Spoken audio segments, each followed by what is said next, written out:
ating simulan ang ating Santa Misa sa ngalan ng Ama, ng Anak at ng Espiritu Santo. Amen. Sumainyo ang Panginoon. At sumayo rin. Mga kapatid, tayo ngayon ay nasa ikaunang araw sa paghahanda sa Triduo ng ating Mario Fiesta.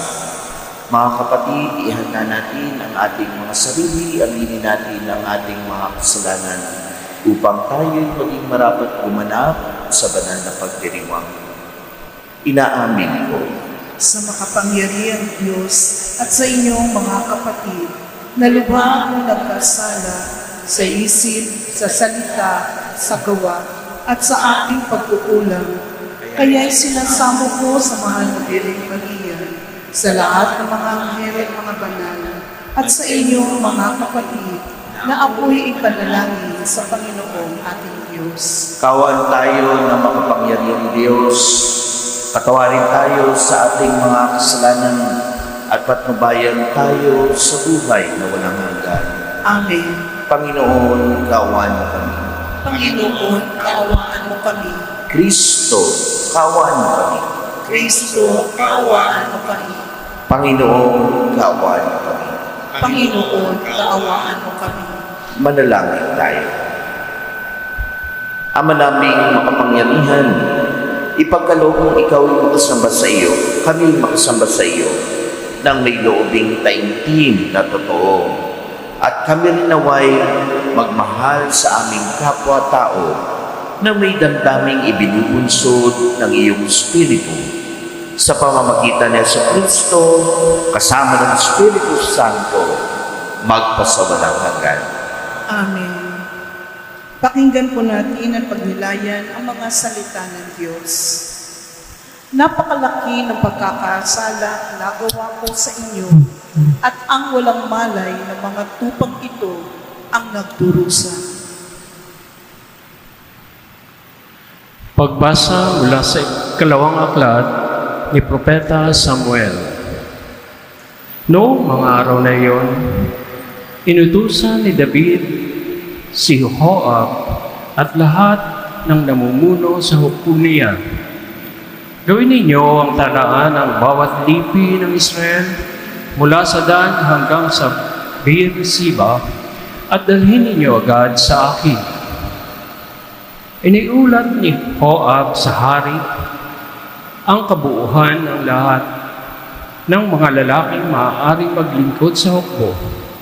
Sa Israel ay 800,000 at sa Huda naman ay 500,000. Matapos niyang itatala ang mga tao, inusik siya ng kanyang budhi.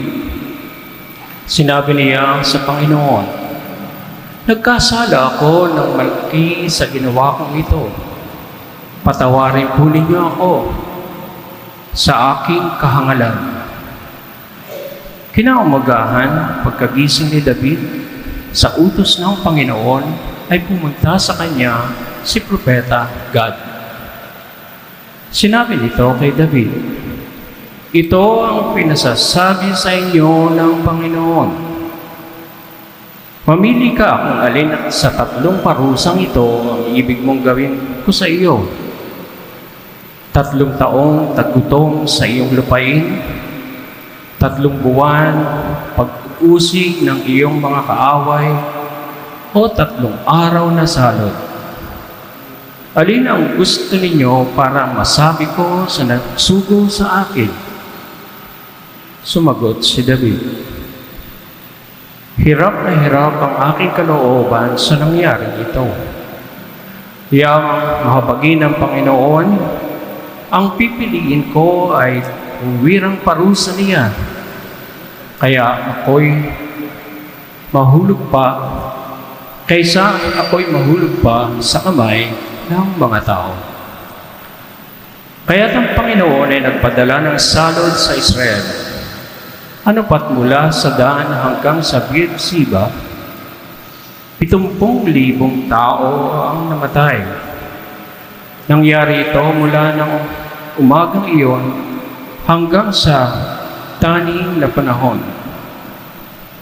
Nang iunat ng anghel ang kanyang kamay upang puksain ang mga taga-Jerusalem, sinaway siya ng Panginoon.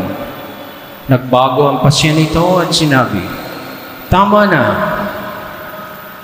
Huwag mo nang ituloy." Ang anghel ng Panginoon ay nakatayo noon sa giikan sa Arauna, isang Hebuseo. Nang makita ni David ang anghel, sinabi niya sa Panginoon, "Napakalaki ng pagkakasalang nagawa ko sa inyo. At ang walang malay ng mga tupang ito ang nagdurusa. Ako at ang aking sambahayan ang parusahan ninyo." Ang salita ng Diyos. Salamat sa Diyos. Diyos ko, ako'y patawarin sa aking pagkasubayo. Diyos ko, ako'y patawarin sa aking pagkasuwain. Mapalad ang tao na pinatawad na iyong kasalanan at nalimot na rin ang kanyang nagawang mga pagsalansang. Mapalad ang taong sa harap ng poon ay di naparatangan dahil yan sa siya ay di nagkasala at hindi nanilang. Diyos ko, ako'y patawarin sa aking pagkasuwain. Ako ay lumapit sa iyong harapan at salay inamin. Sa aking ginawang mga pagsalansang, di ko inilihim. Pinagpasyahan ko ang lahat ng ito sa iyo'y daing at aking natamo ang iyong patawad sa sala kong angkin. Diyos ko, ako'y patawarin sa aking pagkasuwain. Ang lahat ng tapat sa panahong gipit dapat manalangin upang bumugsuman ng malaking bahay di abutin. Diyos ko, ako'y patawarin sa aking pagkasuwain. Kublihan ko ikaw ang sasagip kung nababagabag. Aking aawitin ang pagkakalinga at iyong pagliligtas. Diyos ko, ako'y patawarin sa aking pagkasuwain. Magsitayo po ang lahat para magbigay galang sa mabuting balita.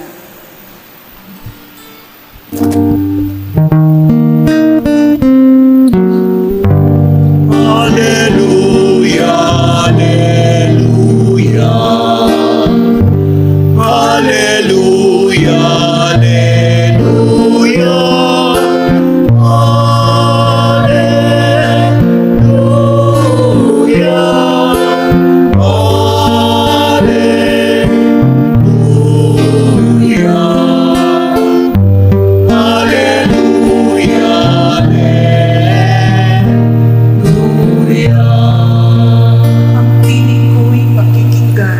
Kabilang sa aking kawan, ako'y kanilang susundan. Sumainyo ang Panginoon. At sumayon, Ang pagpapahayag ng mabuting balita ng Panginoon ayon kay San Marcos. patuloy sa iyo, Panginoon. Noong panahong iyon, si Jesus ay nagtungo sa sariling bayan kasama ng kanyang mga alagad. Pagdating sa araw ng pamamahinga, nagturo siya sa sinagoga.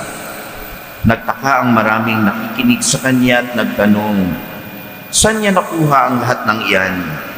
Anong karunungan itong ipinagkaloob sa kanya? Hindi ba ito ang karpinterong anak ni Maria at kapatid ni na Santiago at Jose, Judas at Simon? Dito nakatira ang kanyang mga kapatid na babae, hindi ba? At siya'y ayaw nilang kilalangin. Kaya't sinabi ni Jesus sa kanila, ang propeta'y iginagalang ng lahat, liban lamang sa kanyang mga kababayan, mga kamag-anak at mga kasambahay. Hindi siya nakakagawa ng anumang kababalaghan doon, maliban sa pagpapatong sa ng kanyang mga kamay sa ilang may sakit upang pagalingin ang mga ito. Nagtaka siya sapagkat hindi nila hindi sila sumasampalataya at nilibot ni Jesus ang mga nayon sa paligid upang magturo. Mga kapatid, ang mabuting balita ng Panginoon. Pinupuri ka namin, Panginoong Jesucristo. Magandang gabi po. Magandang gabi po, Father. Alam niyo po sa bansang Amerika, meron silang paboritong motto, no? Na makikita mo madalas, minsan sa building at minsan sa pera rin nila. No? Ano yung motto na yon? In God we trust. No? Pero sa Pilipinas, hindi naman tayo papahuli. No? Tayo ay meron din sa salapi natin. Kung titignan nyo, no? Kasi napakaliit ang sinasabi doon, no? Ang mapalad ang bayan na ang Diyos ang pinapanginoon, no? Yung bawat paper bill natin meron nakalagay yan, no? Obserbahan nyo, maliit nga lang, hindi nyo mababasa. Pero ang tanong ni Father ganito, totoo ba talaga na tayo ay nagtitiwala sa Diyos? Nasa Kanya ba nakabaling ang ating pagnanasa sa buhay at ating mga minibiti? Minsan, hindi. No? Kasi minsan, mas ibinibigay natin yung pag-asa natin dun sa mga walang katuturan. Yung totoong umaasa sa Diyos, hindi ito parang passive feeling lang. Ano yung passive feeling? Yung sasabihin natin, bahala na ang Diyos. No? Hindi ito yung trust na sinasabi dito sa ating mga pagbasa ngayon.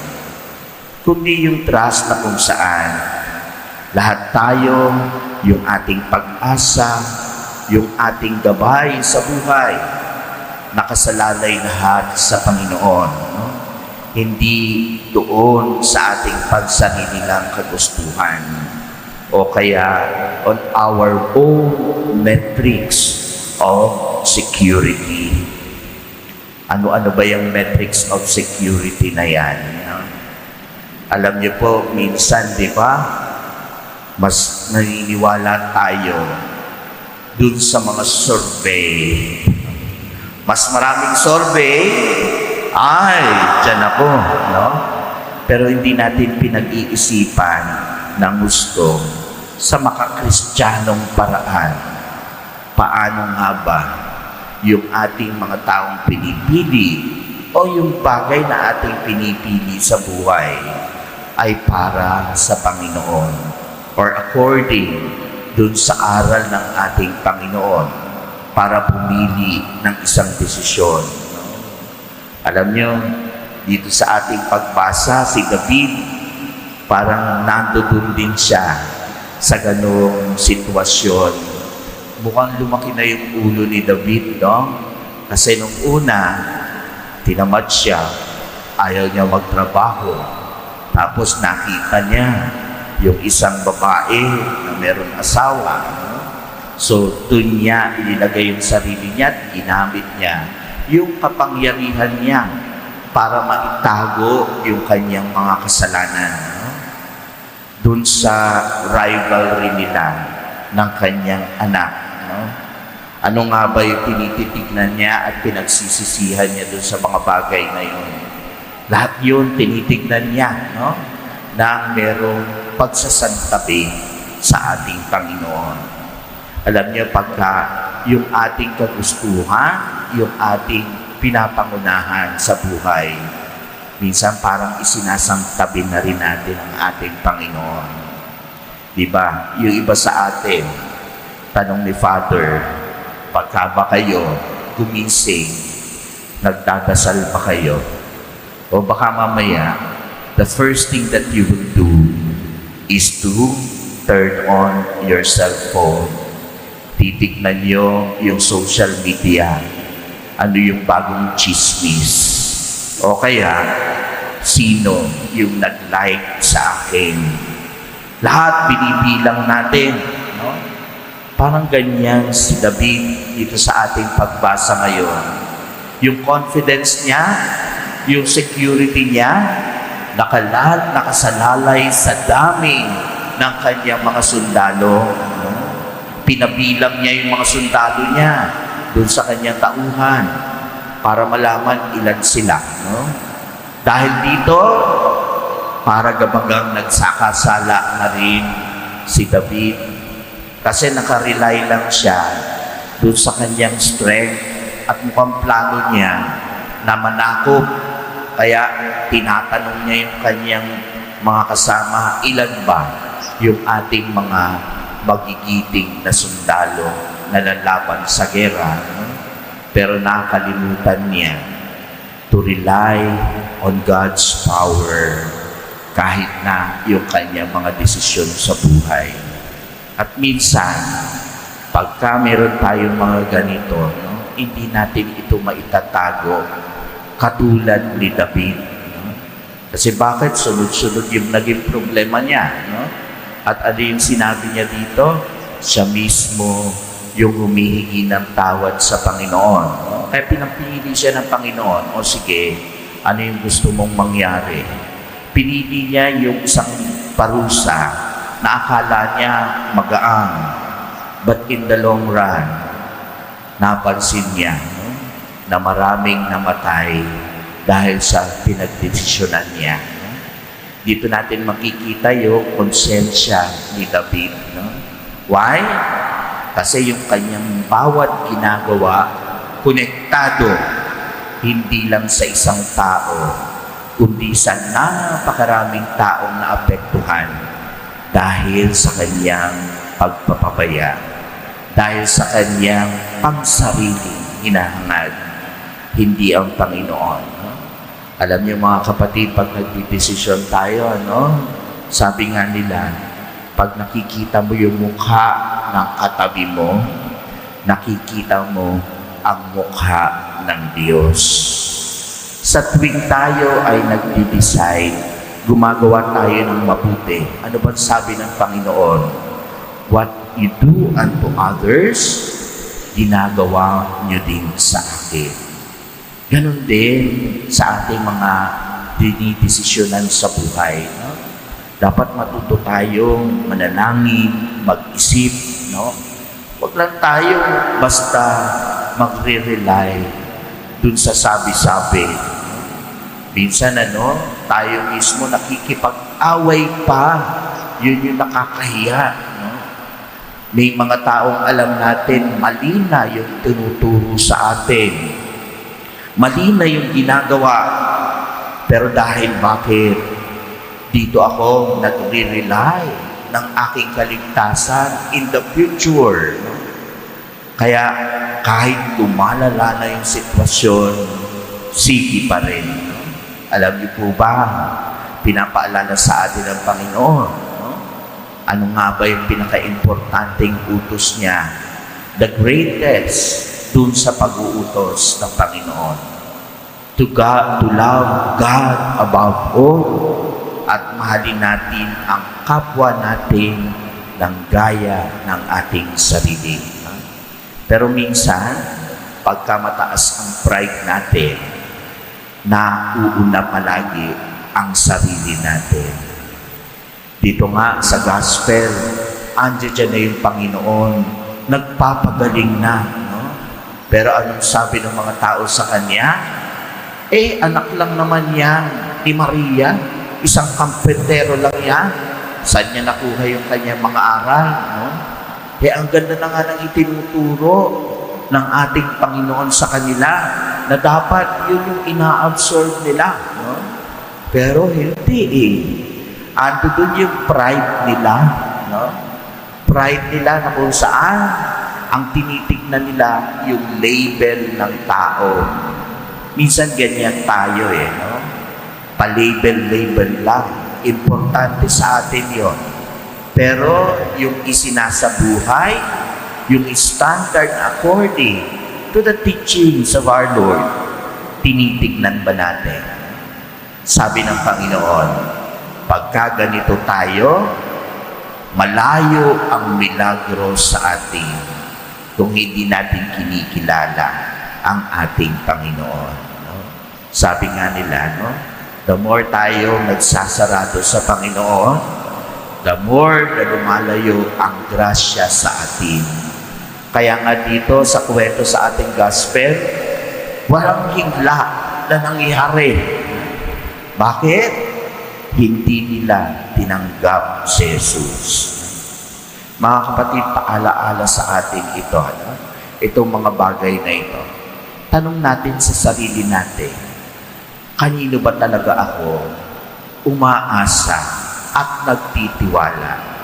Bakit nagkakaganito ang buhay natin bilang individual, sa pamilya, at sa pamayanan, at sa ating bansa ngayon?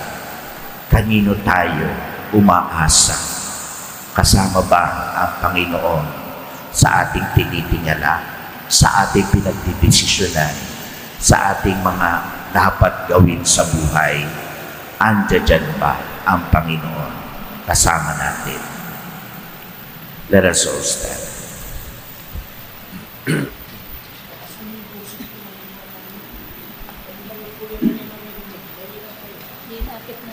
Tinanggihan ni si Jesus ng sarili niyang kababayan. May pananalig nating tanggapin siya bilang ating Panginoon at tagapagligtas. Ang ating magiging tugon, Panginoon, tingin mo ang aming panalangin. Panginoon, tingin mo ang aming panalangin.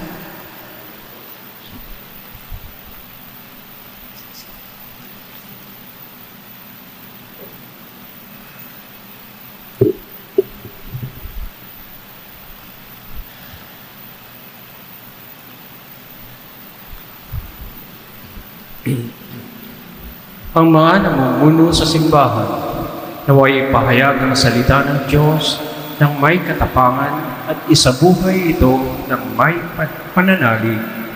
Manalangin tayo sa Panginoon. Panginoon, tingin mo ang aming panalangin. Ang lahat ng mga Kristiyano naway maging maalab sa pagpapahayag ng salita ng Diyos sa mundong hindi naniniwala sa Kanya. Manalangin tayo sa Panginoon. Panginoon, tingin mo ang aming panalangin.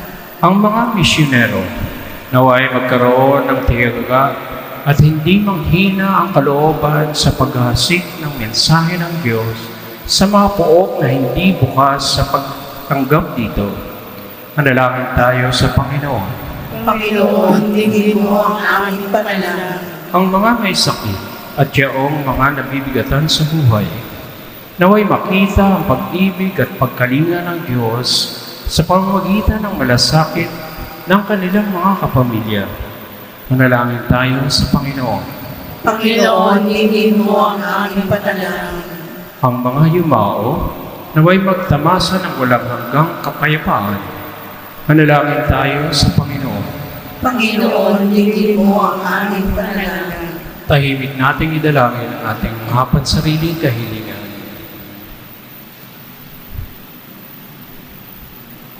Manalangin tayo sa Panginoon.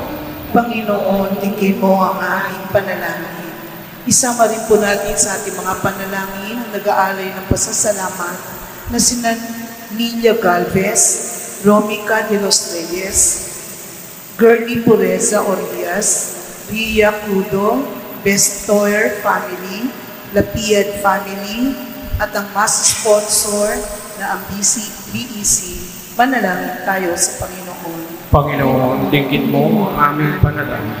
Para sa special intention, birthday blessing ni Faith Aganaw, manalangin tayo sa Panginoon.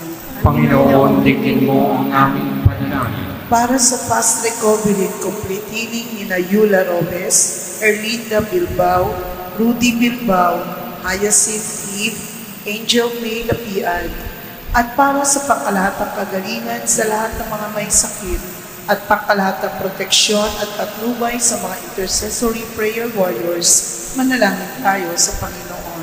Panginoon, dinggin mo ang aming panalangin.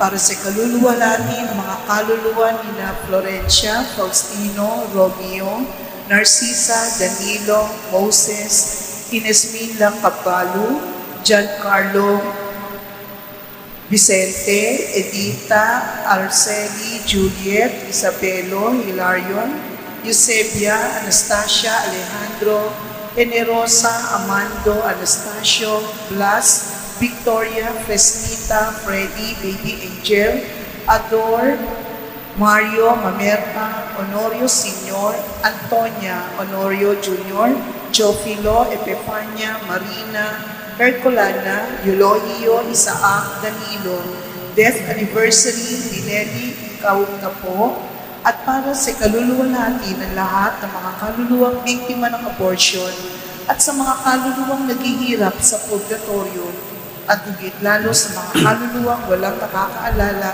at nangangailangan ng iyong awa, manalangin tayo sa Panginoon. Panginoon, ligtin mo ang aming panalangin.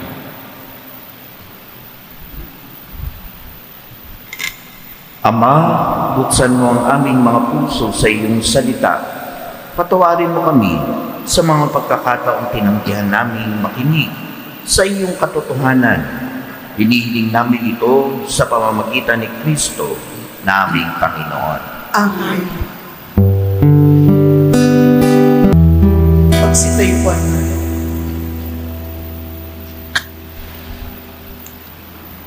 Manalangin kayo mga kapatid upang ang paghahain natin ay kalugdan ng Diyos amang makapangyarihan. Tanggapin nawa ng Panginoon itong paghahain sa iyong mga kamay, sa kapurihan niya at karangalan sa ating kapakinabangan at sa buong sambayanan niyang banal. Ama naming lumikha, ang mga alay na ngayon aming inihahanda sa hapag na ito na iyong dambana ay iyong tanggapin at gawaran ng pagpapala upang mapagsaluhan namin ang kaligtasan mong ginawa sa pamamagitan ni Jesucristo kasama ng Espiritu Santo magpasawalang hanggan. Amen. Sumainyo ang Panginoon. At sumayin, Itaas sa Diyos ang inyong puso at diwa. inaasa namin sa Panginoon. Pasalamatan natin ang Panginoong ating Diyos. Marapat na siya ay pasalamatan.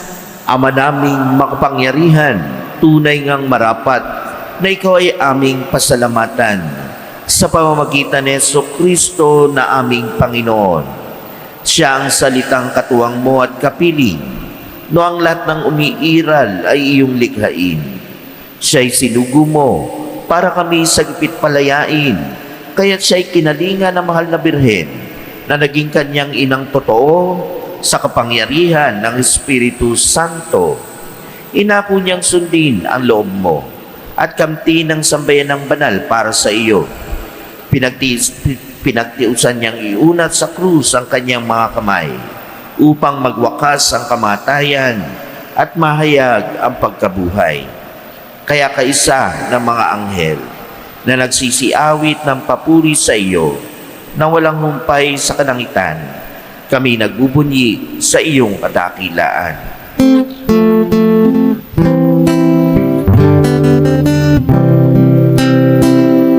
Santo, Santo, Santo, Panginoong Diyos ng mga hukbo, napupuno ang langit at lupa ng katangian mo. Hosana, Hosana sa kaligtasan, Hosana, Hosana sa kaligtasan. Pinagpala ang naparirito sa ngalan ng Panginoon. Hosana, Hosana sa kaligtasan, Hosana, Hosana sa kaligtasan.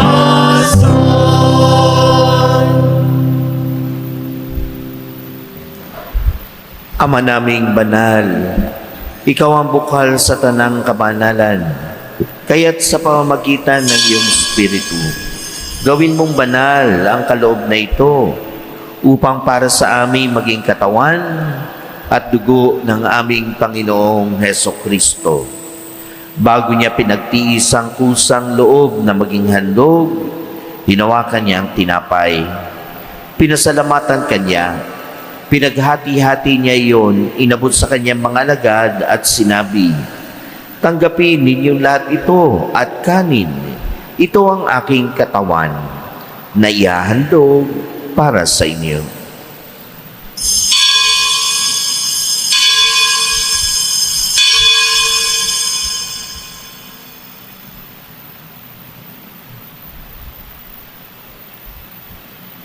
Gayon din naman ang matapos ang hapunan, hinawakan niya ang kalis, muli kanyang pinasalamatan. Inabot niya ang kalis sa kanyang mga alagad at sinabi, "Tanggapin ninyo lahat ito at inumin.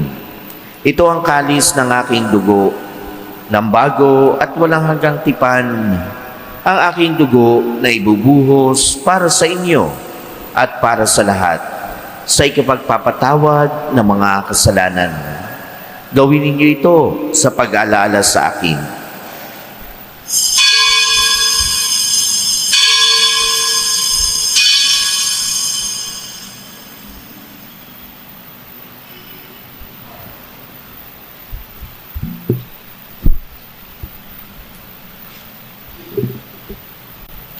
Ipagbunyi natin ang misteryo ng pananampalataya.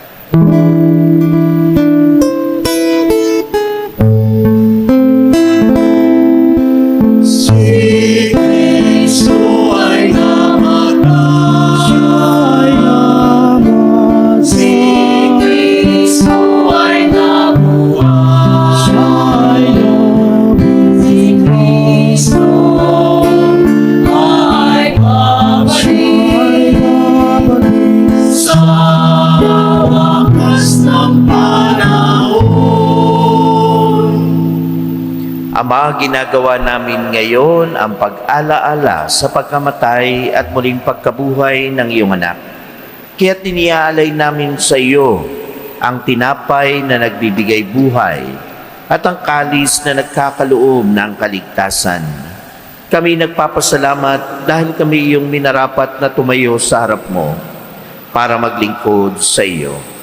Isinasamo namin kami magsalo-salo sa katawan at dugo ni Kristo ay mabuklod sa pagkakaisa sa pamamagitan ng Espiritu Santo. Ama, lingapin mo ang iyong simbahang laganap sa buong daigdig. Puspusin mo kami ng pag-ibig kay San Leon na aming Papa, ni Roberto na aming Obispo at ng Tanang Kaparian. Alalahanin mo rin ang mga kapatid naming nahimlay nang may pag-asang sila'y muling mabubuhay. Gayon din ang lahat ng mga pumanaw. Kawan mo sila at patuloyin sa iyong kaliwanagan. Kawan mo at pag-idapating kaming lahat na makasalo sa iyong buhay na walang wakas. Kaisa na mahal na Birheng Maria, na ina ng Diyos, kaisa ng mga apostol at lahat ng mga banal na namuhay dito sa daigdig ng kalugod-lugod sa iyo, maipagdiwang nawa namin ang pagpupuri sa ikararangal mo sa pamamagitan ng iyong anak na aming Panginoong Hesukristo. Sa pamamagitan ni Kristo, kasama niya at sa Kanya, ang lahat ng parangal at papuri ay sa iyo, Diyos Amang makapangyarihan, kasama ng Espiritu Santo, magpasawalang hanggan.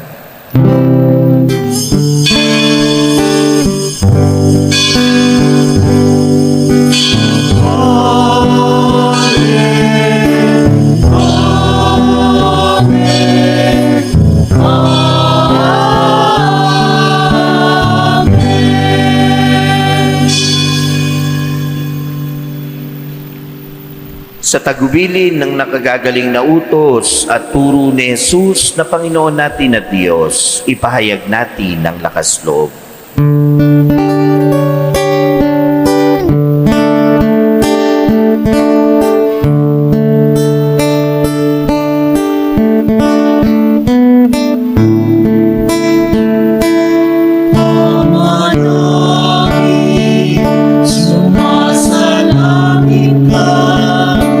Sa mahirap na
Hinihiling namin kami iadya sa lahat ng masama, pagkalooban ng kapayapaan, araw-araw, iligtas sa kasalanan at ilayo sa lahat ng kapahamakan.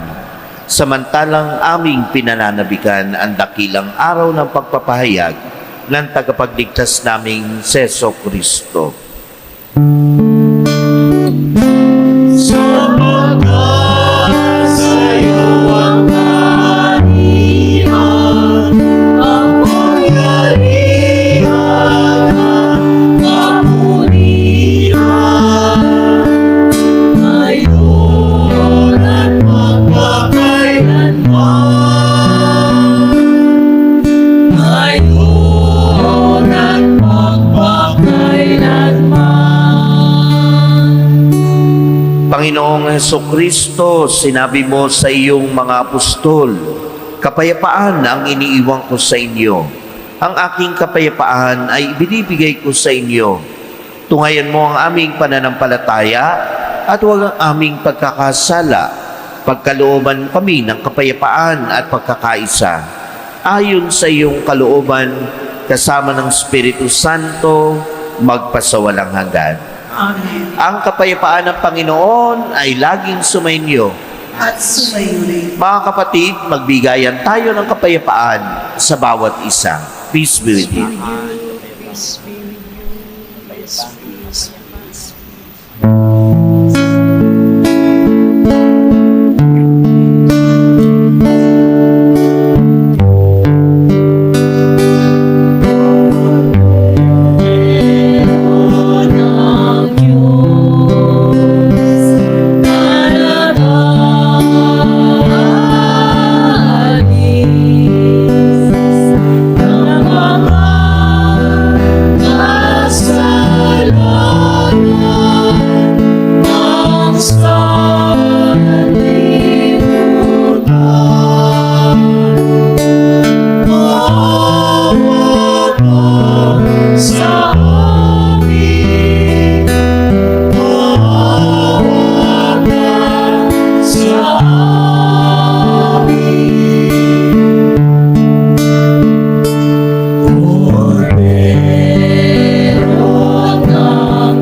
Ito ang kordero ng Diyos, ito ang nag-aalis na mga kasalanan ng sanlibutan. Mapalad ang mga inaanyayahan sa kanyang piging. Panginoon, hindi ako karapat-dapat na magpatuloy sa iyo. Ngunit sa isang salita mo lamang ay gagaling na ako.